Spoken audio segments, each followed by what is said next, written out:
Румъния след избора на проевропейски и прозападен президент. Какъв път ще поеме той и какво ще се случи с тези антиевропейски настроения на онази по-малка част от хората, които прегърнаха това, което наричаме суверенизъм. Непрекъснатото подчертаване на суверенитета като най-важното нещо. На телефона все още в Букурещ е журналистът Владимир Митев, колега от Радио България, но и съавтор на сайта Трансгранични разговори, който прави заедно с една полска журналистка. Добър ден! Добър ден! След геополитическия анализ, който направи на изборните резултати в предишното издание, сега вече в дълбочина какво може и какво трябва да направи спечелилия Никошор Дан и кого, Владо, малко би било нелогично да си говорим на вие, за това нека да ни извинят слушателите, но наистина сме колеги, които се познаваме. Добре, кажи ни кого потърси за отговор на този въпрос? Потърсих различни хора, не само негови привърженици, и това, което ще чуят и нашите слушатели след малко е, че всъщност в различни посоки от различни лагери има горе-долу еднакво мнение, че има очакване за някакво обновление на политическата класа и грубо казано реформа. И един от хората, с които говорих по този въпрос, беше Серджо Мишкойо. Това е политолог, често цитиран от Reuters, авторитетен анализатор, който по принцип преподава в университета Бабеш Бояй в Клуж-Напока. Това е вероятно най-добрият университет в Румъния. Той е франкофон и той публично беше изразил подкрепа за Никошор Дан по време на кампанията. И има интересни наблюдения за това, че определена гражданска енергия е подкрепила Никошор Дан и може би това може да има значение от тук нататък. Тази енергия, ако бъде по някакъв начин канализирана в определена посока от новия президент. Ами, ако искаш, нека да го чуем, Серджо Мишкойо, и след това ще продължим разговора. Добрата новина е, че тези избори показаха, че огромно мнозинство от обикновените румънци са готови да жертват времето и енергията си, за да работят по колективни проекти. Затова мисля, че ключът за Никошор Дан от тук нататък е да подкрепи тези сили в страната, отделните таланти и групи, които са готови да работят почти безвъзмездно за реализирането на модерни реформи и идеи за промяна. Това би било единствената възможна опция предвид настоящата политическа и икономическа криза. Има много заплахи и не много реалистични решения. Въпреки това, фактът, че обществото се мобилизира за да предотврати огромна катастрофа, а именно за вземането на властта от крайната десница, е знак за демократична жизненост, която може да се превърне в конкретни действия, поне в близко бъдеще. От тук нататък има два възможни сценария. Ако партиите продължат по досегашния начин, те могат да станат много инертни, защото контролират парламента. Много малко реформи биха могли да бъдат приети по този начин. И цялата енергия, която видяхме в изборната нощ, би могла да се изчерпи доста бързо, което би довело до разочарование след 1-2 години. От друга страна, вторият по-позитивен сценарий се основава на примера на Никошор Дан. Той се издигна чрез упорита работа в трудни условия и обстоятелства и не се интересува особено от материалния успех. Това е един от важните уроци от неговия модел – липсата на интерес да стане богат, да показва богатството си и да го превръща в политически инструмент. Всички тези елементи биха могли да мотивират младите хора да се ангажират повече граждански и може би политически в създаването на структури, които са по-устойчиви на опитите да се отнеме властта от народа и да се злоупотребява с държавата за лична облага. Това може да означава, че Никошор Дан е заинтересован от създаването на политическа партия или организация или от възстановяването на Съюза Спасете Румъния. От позицията си той може да вдъхнови други да последват примера му и да възстановят първоначалната енергия на гражданските движения, които въздигнаха през 2012 и 2016 година. Този път те могат да бъдат по-силни от преди. Това е положителният сценарий, при който може да се появи ново поколение политици, свободни от влиянието на старата гвардия чрез установените партии. Връщаме се към разговора с Владимир Митев и всъщност този отказ от негово интервю с Серджо Мишкойо, политолог от университета Бабеш Бояй в Румъния. Серджо е един от привържениците на новоизбрания румънски президент Никошор Дан, който е проевропейски настроен. Сега е момента да попитам Владимир Митев какво мислят привържениците и симпатизантите на Симеон, на неговия националистически опонент всъщност, и кого потърси от този лагер?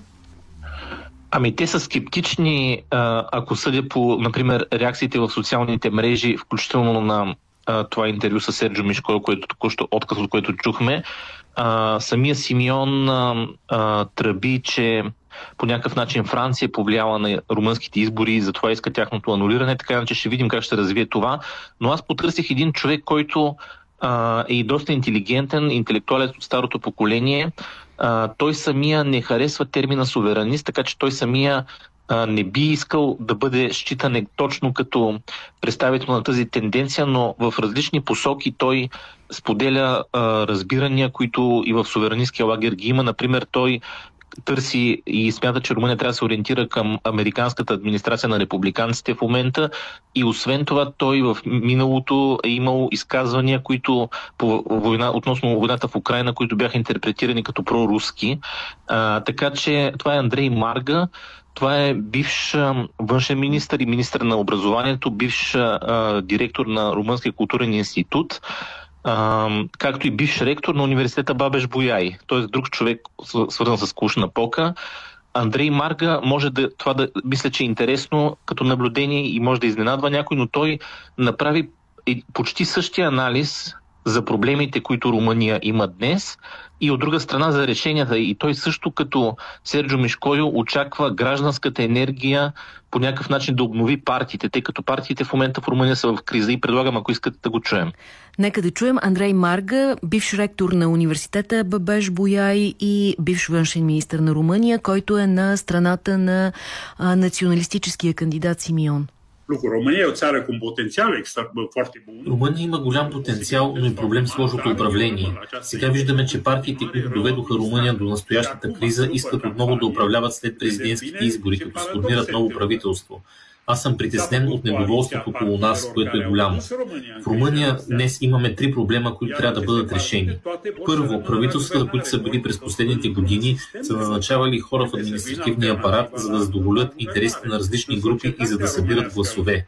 Така ниско квалифицирани и некомпетентни хора вземаха решенията и ефектът от техните решения се чувства. Второ, в Румъния има корупция.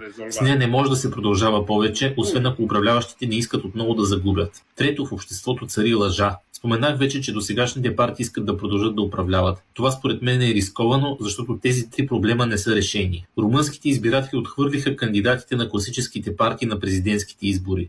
Нито един от тях не достигна до финала. Ако искаме оздравяване на румънското общество, тези партии трябва да се променят радикално. Няма път напред с досегашното им ръководство. Партиите трябва да бъдат нещо повече от сдружения по интереси. Те трябва да се възстановят като политически институции и това може да стане чрез съживяване на енергията на гражданите. Така виждам излизането от 3 проблема, които посочих. И накрая трябва да се преодолее разломът в румънското общество. Ако продължаваме да се делим на проевропейски граждани и на изолационисти или суверенисти, няма да стигнем до никъде. Новият румънски президент трябва да е наясно, че ако не премахне тази сегрегация в румънското общество, значи не е направил нищо. Това беше Андрей Марга, бивш ректор на университета Бабеш Бояй, който е с по-особено мнение, но все пак не е бил от хората, които подкрепят проевропейския кандидат. И сега се връщаме отново към колегата Владимир Митев, който е все още в Букурещ, към този анализ. Но първо, тъй като Владо, ти спомена, че националистическият кандидат, който изгуби президентските избори, Джордже Симеон, отново оспорва изборните резултати. Ние помним, че в изборния ден той го правеше, после се призна за победен. А сега разбираме, че се е насочил срещу Франция и отново оспорва изборите. Всъщност, какво се случва? Наистина, той в рамките на 3 дена явно променя позицията си по отношение на изборния резултат, така ли? Аз не очаквам да бъдат анулирани изборите, тъй като просто това би създало голяма и икономическа нестабилност и политическа нестабилност. Резултата от изборите е горе-долу ясен и не върви избори да се правят постоянно и дори за 3 път. По-скоро мисля, че в тази си ситуация, която в момента възниква, в която наистина Румъния избира сърцевината на Европа като външнополитическа ориентация, румънското общество, може би и държава, има нужда да има и друг лагер, който да бъде в опозиция и да събира така неудоволството, ако възникне такова от сегашната линия. Да, разбирам, но нека да се върнем в в тази теза, която чуваме от теб, че и двамата, и привържениците на Дан, и привържениците на Симеон, на практика говорят за нещо, което може да промени и политическия елит. И това нещо е гражданската енергия. Какво имат предвид всъщност? Мисля, че трябва така се повече да си дадем сметка, че в Румъния НПО сектор е доста влиятелен, сравнено поне с нашия. И не случайно неотдавна беше построена една болница с, ако не се лъжа, 53 милиона евро дарения на граждани и фирми към НПО организация. Тоест това е признак за доверие към съответната организация, но и въобще към този начин на обществена дейност, който е гражданския. Детска болница? Да, точно така, да. Защото има много сходен казус в България, всъщност, само че без толкова видимо успешен край и с огромни перипети, и знаем колко е сложен всъщност в български условия, което ме кара да те попитам, на фона на това, което се случва в Румъния, изглежда ли така, че Румъния отново набира много по-мощно европейска скорост в сравнение с България? Нека да видим какво ще следва, защото този импулс, който наистина може би съществува казахме, с тази гражданска енергия, която подкрепи Никошор Дан, той сега ще се срещне, самия Никошор Дан, като носител на този импулс, ще се сблъска с старите партии, срещу които от една страна хората гласуваха, а от друга страна тези партии също му преляха подкрепа на изборите. Тоест тук възниква вече една диалектическа ситуация, в която той до някъде ще е промяна, но до някъде може би все повече и става част от политическата система. И нека да видим как тази динамика ще се развие, тъй като вероятно той ще опита да наложи своите възгледи, своите разбирания, но това ще създаде недоволство у някой, от други ще подкрепи някой, други ще бъдат против него и така нататък, и политическата игра ще продължи. А това, че всички говорят за корупцията, включително корупционерите, също познато и в България, отново се връщам на въпроса, дали смяташ от видяното в Румъния, че там по-лесно ще се справят с този комплекс от корупцията от нас? И ако да, защо? И ако не, пак защо? Мисля, че когато се говори за корупция в нашия регион, по-скоро не се има предвид истинско изкореняване, а по-скоро обновяване на политическия елит. И аз поне при положение, че сега Румъния като че ли наистина малко се преориентира в по-различна посока, вероятно и нови хора ще бъдат издигнати в румънската политика, а съответно други, които до сега са били начело, примерно тези, които бяха свързани с режима на Йоханис, вероятно ще отидат на заден план.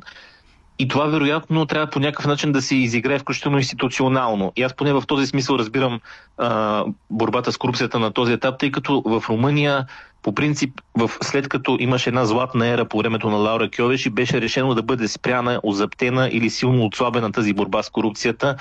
И някак си ми е трудно да повярвам, че може да бъде възобновена в такива големи размери, в които беше по времето на Лаура Кьовеши. И последно, сега, говориш за това ориентиране на Румъния към европейския център и по-специално Франция, френско-германския мотор, където и Полша с Ваймарския триъгълник. Все пак, смяташ ли, че Румъния ще се стреми да движи и регионалната европейска интеграция, примерно по оста България, Гърция, Западни Балкани?